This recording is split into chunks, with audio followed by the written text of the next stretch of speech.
आज म मोडेल प्रश्नको 15 नम्बरमा आउने लामो उत्तरात्मक प्रश्नको समाधान गर्न लागेको छु। The following table represents the annual trend of net profit up to different companies seeking investment for their development project. As an investment advisor, in which company would you suggest to invest money? Justify your answer by using necessary historical tools भनेको छ। सर्वप्रथम त यो समस्याको समाधान कसरी गर्ने भन्ने कुरा नै मुख्य आउँछ। यो कुन च्याप्टरबाट आएको र यो के गर्नुपर्ने, यसको वेहरू के हुन्छन् भन्ने कुरा स्पष्ट नभएसम्म यसलाई हामीले अगाडि बढ्न सकिँदैन। यो प्रश्न पढ्दै जाँदाखेरि यसको क्ल्युहरू हुन्छ। क्ल्यु पोइन्ट कस्तो छ भन्दाखेरि the following table represent the annual trend of net profit भनेपछि यो ट्रेन्ड इक्वेसनसँग यो सरकार राख्छ अरे। ट्रेन्ड भनेपछि annual trend of net profit of two different companies भनेको हुनाले अब यसले एउटा छ इक्वेसन अफ ट्रेन्ड लाइनसँग यो सम्बन्धित भएको इक्वेसन हो। त्यसपछि अर्को यसले के भनिरहेछ भन्दाखेरि इन्भेस्टमेन्ट गर्नको लागि अब which company would you suggest to invest money, justify यो answer by using necessary statistical tool भनेको छ। अब हामीले इन्भेस्टमेन्ट गर्नको लागि हामीले के कुरा चेक गर्नुपर्छ भन्दाखेरि त्यो ब्याङ्कले दिने ब्याज दर कस्तो छ अथवा हामीले डिपोजिट गरेको पैसाको इन्क्रिज कस्तो हुन्छ, त्यसको वृद्धि कस्तो छ। हामीले जब पैसा डिपोजिट गर्छौँ त्यति बेला हाम्रो पैसा चाहिँ इयरली वार्षिक रूपमा कुन दरले वृद्धि हुँदै जान्छ त्यो महत्त्वपूर्ण कुरा हो। हामीले ती इन्भेस्ट गर्छौँ। जुन ब्याङ्कले हामीले धेरै ब्याज दिन्छ, जसको वृद्धि दर राम्रो छ, हामी पैसा ती नै इन्भेस्ट गर्नुपर्छ। अर्को पक्ष के हुनु पर्यो भन्दाखेरि ब्याङ्कले दिने ब्याज चाहिँ एकदम नियमित रूपमा स्टेबल हुनु पर्यो। कहिले चाहिँ एकदम ब्याङ्क घाटामा जाने, कहिले चाहिँ ब्याङ्क एकदम नाफा हुने, उतार चढाव भएको ब्याङ्क भन्दा पनि स्थिर रूपमा ब्याज दिन सक्ने ब्याङ्क हामीले छान्नु पर्यो।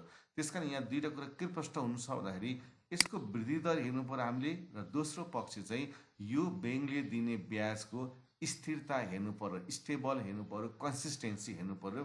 कहिले चाहिँ ब्याङ्क एकदम घाटामा जाने, कहिले चाहिँ ब्याङ्क एकदम नाफामा आउने, यस्तो खालको ब्याङ्कबाट हामी पैसा डिपोजिट गर्न हामी चाहँदैनौँ। किन भन्दाखेरि नाफा हुँदा त ठिकै छ, घाटा पर्यो भन्दा त धेरै डुबिने हुन्छ। तर स्थिर, जसको नाफा घाटा नभएको एकदम स्थिर रूपमा ब्याज दिन सक्ने ब्याङ्कमा हामीले लगानी गर्नुपर्ने हुनाले यो प्रश्नको समाधान गर्दाखेरि हामीले दुईवटा कुरा निकाल्नुपर्ने देखिन्छ। एउटा यसको वृद्धि दर, यो कुन प्रतिशतले यसको ब्याजमा वृद्धि हुन्छ त्यो हेर्नु पर्यो। अनि दोस्रो पक्ष भनेको यसले दिने ब्याजको उतार चढाव कस्तो छ, स्टेबल कस्तो छ, कन्सिस्टेन्सी कस्तो छ त्यो हेर्नु पर्यो। त्यस कारण यसमा हामीले एउटा वृद्धि दर चाहियो र अर्को चाहिँ हामीले सिबी निकाल्नु पर्ने हुन्छ। अब यहाँ इयर दिएको छ 7, 8, 9, 10, 13 दिएको छ। यो इयर प्रश्नले प्रायः चेन्ज गर्नु सक्छ है।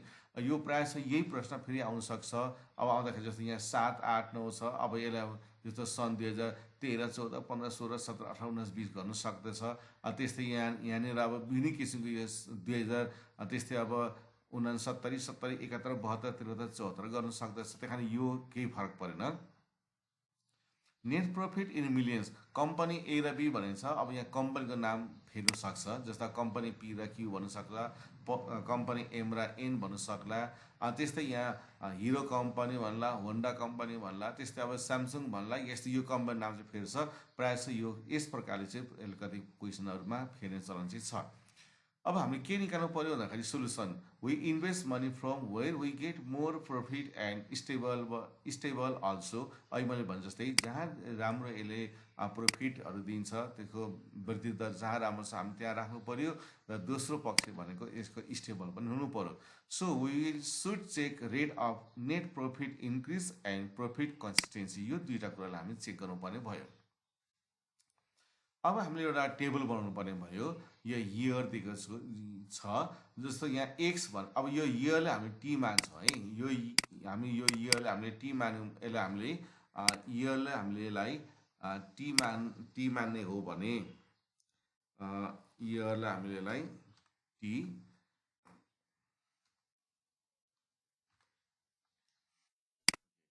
यहाँ यसको इयरलाई हामीले टी मान्यौँ, 7, 8, 9, 10, 11, 12 गऱ्यौँ हामीले, र यसलाई हामी एक्सको मान निकाल्छौँ। एक्स बराबर टी माइनस, अब यो यसमा यो इयरलाई घटाउँदाखेरि यदि यो इयर चाहिँ बिजोडी छ भने चाहिँ ठ्याक्कै एउटा बस्छ, जोडी छ भने चाहिँ त्यो दुईटाले जोडेर भाग गरेर त्यसको एभरेज निकालेर अनि 2ले मल्टिप्लाई गरेर त्यसलाई घटाउनु पर्ने हुन्छ। अब यहाँ चाहिँ हाम्रो कस्तो छ नि 1 2 3 4 5 6 7 हुनाले ठ्याक्कै यो सन् 2010 चाहिँ यसको बीचको भेल्यु पर्छ। त्यही कारण x बराबर t माइनस 2010 भयो। यो बीचमा परेको यसलाई हामी यसरी बीचमा राख्ने काम गऱ्यौँ है। यसलाई यसरी बीचमा राख्यौँ हामीले। अब राखेपछि एक्स स्क्वायर, एक्स स्क्वायर भनेको अब हामी पहिला चाहिँ के गर्नु पर्यो, यो 2007बाट 2010 घटाउनु पर्यो।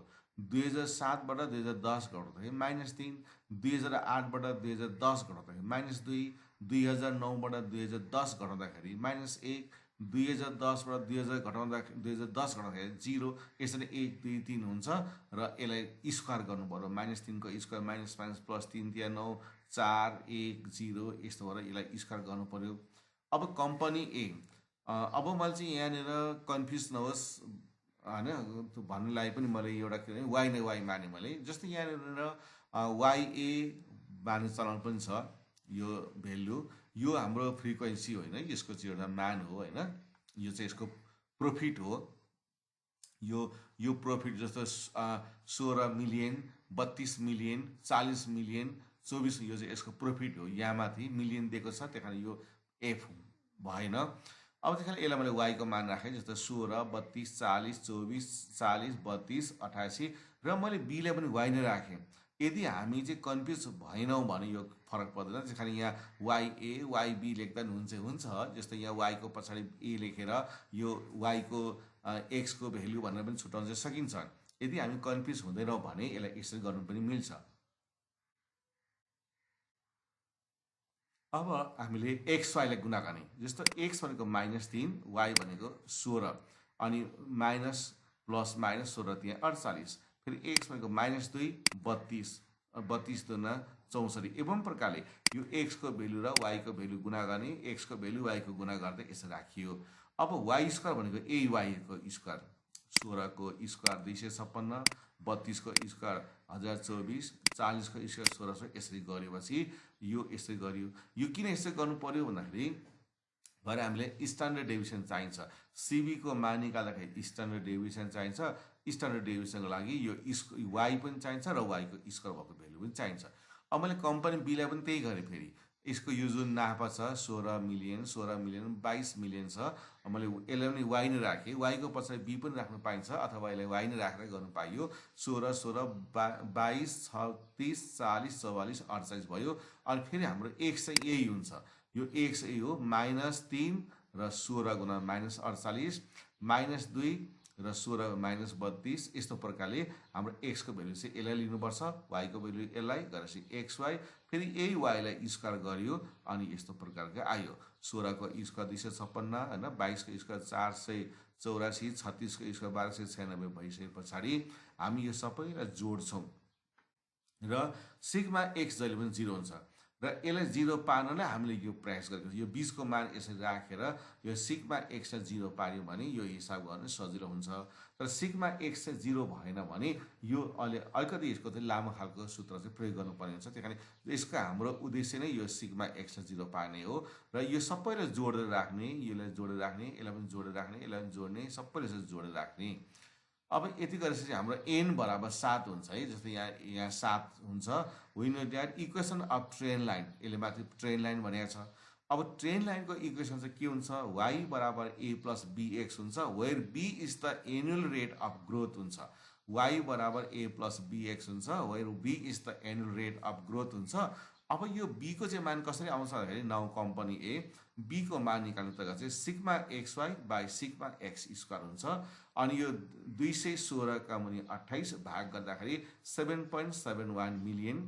अगेन कम्पनी बी पनि सूत्र त्यही हुन्छ, बी बराबर sigma X Y by sigma X square 170 है। यो कन्फ्युज हुनु भएन, किनभने बी भन्नाले यता हो, ए भन्नाले यता हो र यसरी कन्फ्युज भएन भने यसलाई हामीले वाइए वाइबी राखिरहनु परेन, यसरी पनि गर्न सकिन्छ। Sigma X Y by sigma X को स्क्वायर 170 का 28 बराबर 6.07 भयो। अब यसरी ए को मान निकालिरहनु पर्दैन, किनभने हामीलाई वृद्धि दरमाथि चाहिन्छ अथवा यसको रेट अफ इन्क्रिजमाथि चाहिन्छ। त्यस हुनाले यसलाई हामी बीले हामीलाई यसलाई थाहा भइहाल्यो। अब यहाँ कम्पनी ए को रेट अफ इन्क्रिज 7.71 रहेछ, बीको चाहिँ 6.07 रहेछ। यसलाई हामी भरे कन्क्लुजनमा देखाउनु पर्ने हुन्छ। अब वृद्धि दर चाहिँ हाम्रो रेट अफ इन्क्रिज चाहिँ ए को राम्रो देखिन्छ बीको भन्दा। अब त्यसो भए यिनीहरूको ब्याजको चाहिँ स्टेबल कस्तो छ त रेट चाहिँ। Again finding the CV of profit गर्दाखेरि फर कम्पनी ए। अब यसको त फर्मुला त हाम्रो कस्तो हुन्छ भन्दाखेरि standard deviation by mean multiply 100 हुन्छ। त्यस कारणले अब हामीले पहिला त मिन निकाल्नु पर्यो। अब वाईको मिन भनेको यो चाहिँ कम्पनी ए भनेको हुनाले यो चाहिँ आफूले झुकिनु भएन, सिग्मा वाई बाई एन। अब यो सिग्मा वाई चाहिँ कसको राख्नुपर्छ भन्दाखेरि ए को राख्नुपर्छ, किनभने हामी त कम्पनी ए को गर्दैछौँ। ए को राख्नु पर्यो 272लाई 7ले भाग गर्दा 38.8 छ। अब फेरि यसको स्ट्यान्डर्ड डेभिएसन चाहियो।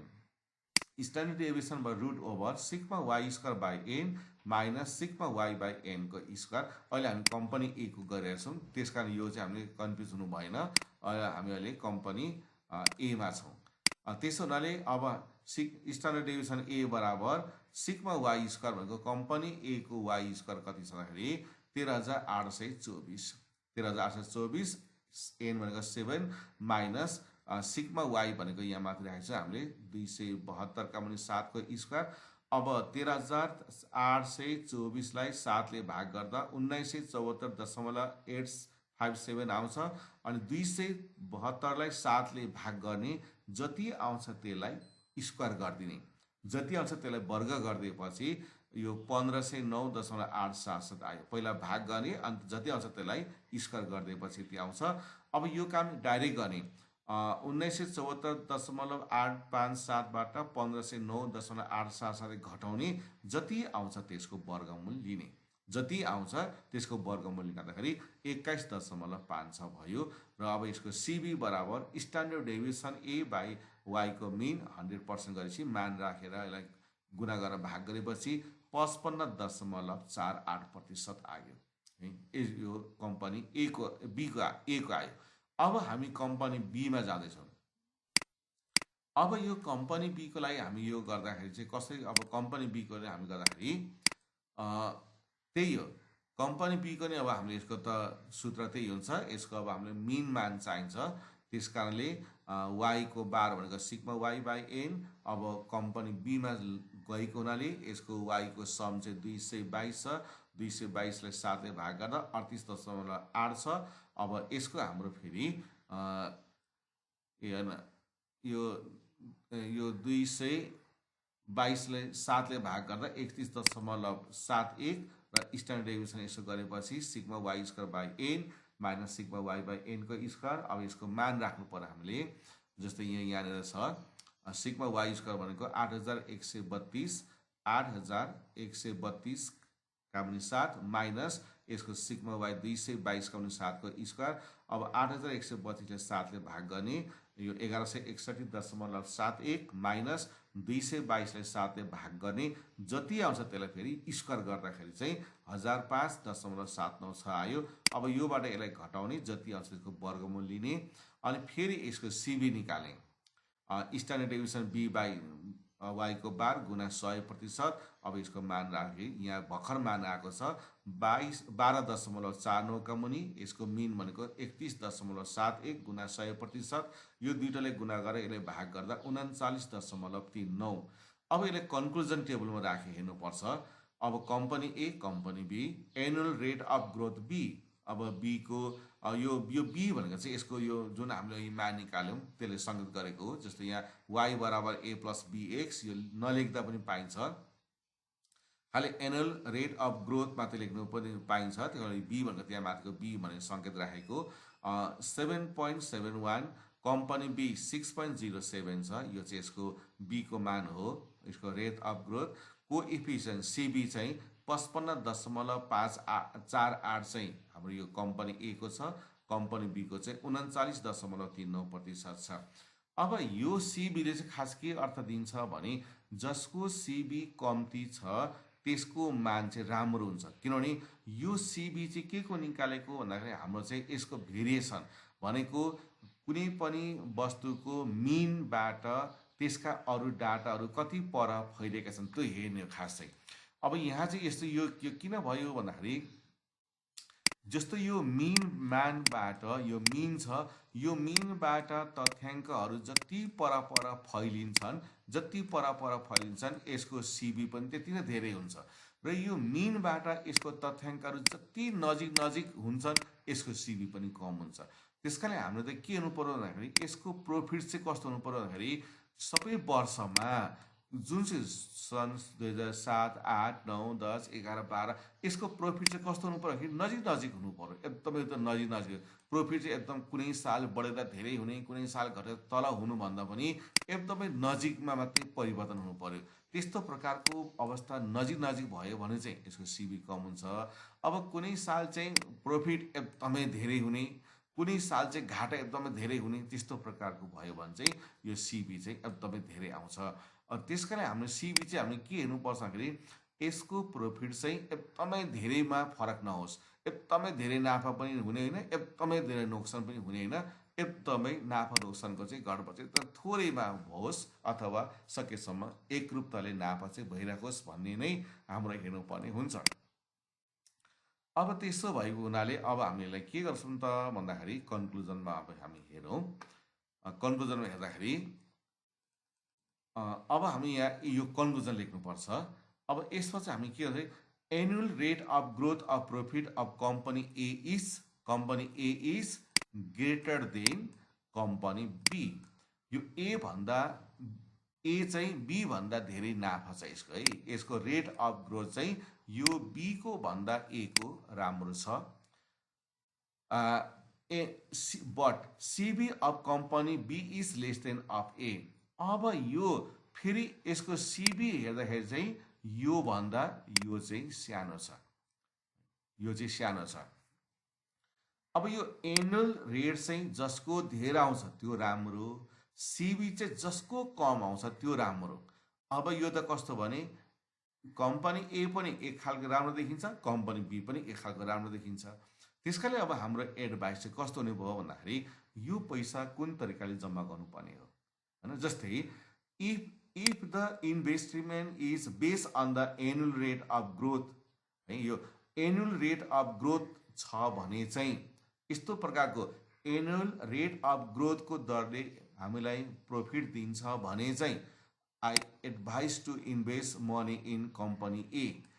एनुअल रेट अफ ग्रोथको दरले चाहिँ हामीलाई प्रॉफिट दिन्छ भने चाहिँ कंपनी एमा हामीले डिपोजिट गर्नु राम्रो देखिन्छ, किनभने एनुअल रेटको दरले हामीलाई चाहिँ प्रॉफिट दिन्छ भने चाहिँ हाम्रो कंपनी ए राम्रो देखिन्छ।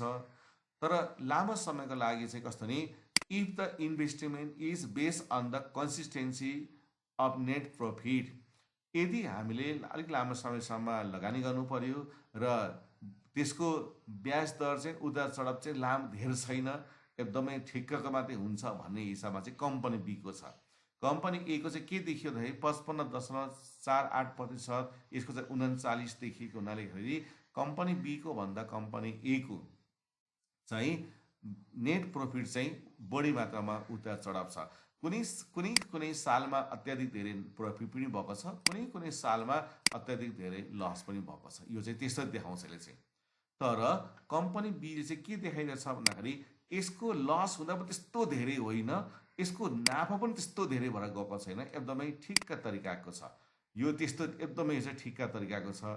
तर यो कंपनी एले चाहिँ नाफा पनि अत्याधिक हाई भएको देखाउँछ भने कुनै सालमा घाटा हुँदा पनि अत्यन्तै धेरै घाटा हुने देखाएको हुनाले मानिसहरू यस्तो प्रकारकोमा डिपोजिट गर्न चाहिँ चाहदैन। किनभने अब नाफा भएको साल त ठिक छ, घाटा पर्दा धेरै डुब्ने भयो। त्यसो हुनाले मानिसहरूको इन्भेस्टमेन्ट गर्दाखेरि चाहिँ यस्तो प्रकारको एकदमै कन्सिस्टेन्सी, एकदमै स्थिरता रहोस् भन्ने नै चाहना हुन्छ। त्यसो हुनाले अब यसमा दुई प्रकारको भयो। If the investment is based on the annual rate of growth of net profit, I advise to invest money in company A. If the investment is based on the consistency of net profit, I advise to invest in company B. अब त्यो कस्तो प्रकारको हैन, जस्तो अब annual रेटको तरिकाले मात्रै हेरेर राख्ने हो भने चाहिँ कंपनी ए ले छान्नु पर्यो हामीले। तर अलिकति उतार चढाव नआउने खालको लामो समयसम्म हामीले पैसा इन्भेस्ट गर्नु पर्यो भने चाहिँ हामीले कम्पनी बिले चाहिँ छान्नु पर्ने हुन्छ।